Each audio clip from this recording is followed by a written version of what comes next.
सभी साथियों को जय जोहार। गोविंद गुरु महाराज को नमन। इस आदिवासी अंचल में काम करने वाले इस समुदाय के स्वाभिमान हक अधिकार की लड़ाई लड़ने वाले टाटिया मामा भील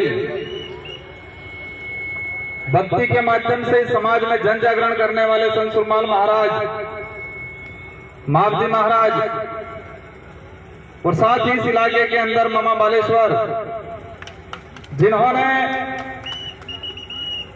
आदिवासी बाहुल्य क्षेत्र के अंदर इस समाज को एकजुट करके इस समाज के लिए हक अधिकार के लिए स्वाभिमान के लिए अंग्रेजों से लड़ाई लड़ी, राजा रजवाड़ों से लड़ाई लड़ी। इन समस्त महापुरुषों को, इन गुरुओं को नमन करते हुए मेरी बात को शुरू करना चाहूंगा। आज ये जो कारवा बड़ा है, रास्ते में लोग आ रहे हैं, ये किसी के बुलाए हुई भीड़ नहीं है। ये 1500 आदिवासी 17 नवंबर 1913 को जो शहीद हुए थे, उनका खून है और वो बदला लेने के लिए आई हुई है यहाँ किया। तो सपना पूरा करना है हमें। बड़े दुख की बात है कि 1913 में एक ही दिन में लाखों की जो संख्या एकत्रित हुई थी गोविंद गुरु महाराज के नेतृत्व में, इसी पहाड़ी पे, इसी पहाड़ों पे आसपास के।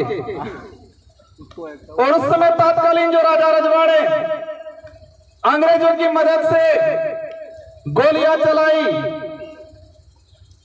और इस नरसंहार में इस पहाड़ी पे महिलाएं भी थी, बच्चे भी थे, बड़े बुजुर्ग भी थे, जवान भी थे। और एक ही दिन में अगर 1500 लोग, 1500 के करीब लोग एक साथ मरते हैं,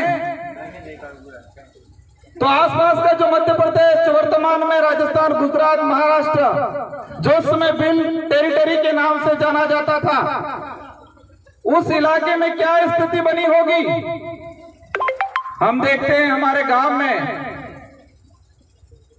अगर गांव में कोई एक्सीडेंट हो जाता है कि व्यक्ति मरता है, तो पूरे गांव को तकलीफ होती है, पूरा गांव दुखी होता है, पूरा गांव शोक व्यक्त करता है। और जिस परिवार का व्यक्ति की डेथ हुई है, वो परिवार सालों तक ऊपर नहीं आ पाता है। तो इसी पहाड़ी पे 1500 आदिवासी एक साथ मरे गए 1913 के दौरान। तो इस इलाके में कितना मातम छाया होगा, कितना डर घुसा होगा, कितना दुख हुआ होगा। ये जो गांव पड़ा था, वो गांव आज तक नहीं भरा है। तो वो लड़ाई किसकी लड़ रहे थे? मैं इन इतिहासकारों को कहना चाहूंगा, जिन इतिहासकारों ने भील प्रांत की मांग को लेकर यहां पर भक्ति के माध्यम से आंदोलन खड़ा किया था।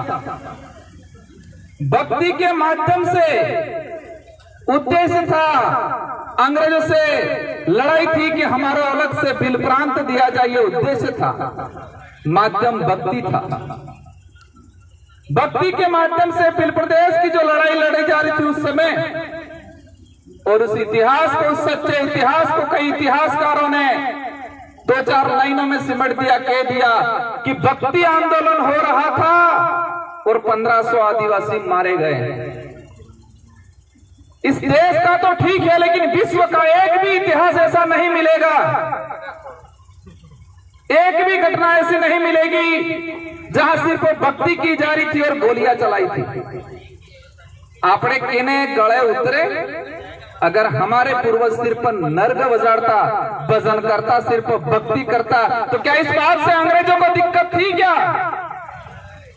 भक्ति करने से सिर्फ दिक्कत नहीं थी, लेकिन भक्ति के माध्यम से समाज को जागरूक करके अलग बिलराज कायम कर रहे थे, उस बात से उन लोगों को दिक्कत थी। लेकिन इस इतिहास को बदल दिया गया, उस इतिहास को दबा दिया गया। मैं इस विचारधारा को धन्यवाद देना चाहूंगा, इस विचारधारा की शुरुआत में काम करने वाले लोगों को धन्यवाद देना चाहूंगा, जिसकी बदौलत दबा हुआ इतिहास वापस उजागर हुआ और आज लाखों की संख्या में इसी पहाड़ी पे ये कारवां खड़ा हुआ है। इस कारवां के साथ हर समुदाय का व्यक्ति यहाँ प्रतिनिधित्व कर रहा है, माइनॉरिटी का भी है, एससी समुदाय का भी है, ओबीसी का है, कई